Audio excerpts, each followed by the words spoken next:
ఇప్పుడు బంగారం, వెండి ధరలకు, జ్యోతిష్యానికి ఏంటి లింక్? మీకు అంటే బంగారానికి, జ్యోతిష్యానికి ఏం లింకు అనంటే గనక ఎప్పుడైతే మీరు అంటే ఇది అకార్డింగ్ టు యాస్ట్రాలజీ ఎవరినైనా ఏ జ్యోతిష్కుడినైనా అడగండి. మనకు ఫైనాన్షియల్ కారకుడు ఎవరు అనంటే జాతకంలో గురువవుతాడు. హ్మ్. అంటే లావాదేవీలకు సంబంధించి స్టాక్ మార్కెట్ ప్రపంచవ్యాప్తంగా స్టాక్ మార్కెట్ నడవాలన్నా, స్టాక్ మార్కెట్‌లో ఉన్నటువంటి లావాదేవీలు తెలుసుకోవాలన్నా దానికి కారకుడు గురువవుతాడు. గురువు ఎప్పుడైతే వక్రీకరించడం ప్రారంభమైందో మళ్ళీ బంగారపు ధరలు తగ్గాయి. ఎప్పుడైతే మిథునం నుంచి కర్కాటకంలోకి అడుగుపెట్టడం ప్రారంభమైందో, మళ్ళీ బంగారపు ధరలు హై రేంజ్‌కి అందుకున్నాయి. మళ్ళీ గురువు ఎప్పుడు మారుతున్నాడంటే జూన్ 2వ తారీఖు రోజున గురువు కర్కాటక రాశిలోకి అడుగుపెడుతున్నాడు.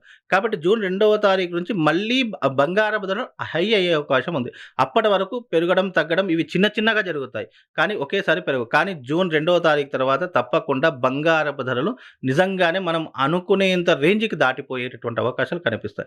దానికి దీనికి కనెక్షన్ ఏంటంటే, మేము ఏది చేసినా, ఏది చూసినా, ఏది చెప్పినా అకార్డింగ్ టు ఆస్ట్రాలజీని ఆధారంగా చేసుకొని మాత్రమే చెప్తాం. ఎందుకంటే ఒక్కొక్క ప్లానెటరీ పొజిషన్, ఒక్కొక్క గ్రహము, ఒక్కొక్క దానికి సంబంధమై ఉంటూ ఉంటుంది.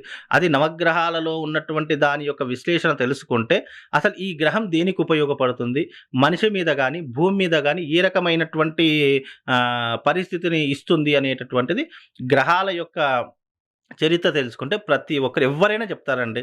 అకార్డింగ్ టు ఆస్ట్రాలజీ చెప్తూ ఉంటారు. అకార్డింగ్ టు స్టాక్ మార్కెట్‌లు గూడా మీరు స్టాక్ మార్కెట్ గూడా చూసుకోండి. ఎప్పుడైనా గూడా గురువు యొక్క స్థానచలనం బట్టే, గురువు యొక్క గ్రహస్థితిని బట్టే మీకు ఈ యొక్క స్టాక్ మార్కెట్ అనేటటువంటిది నడుస్తుంది.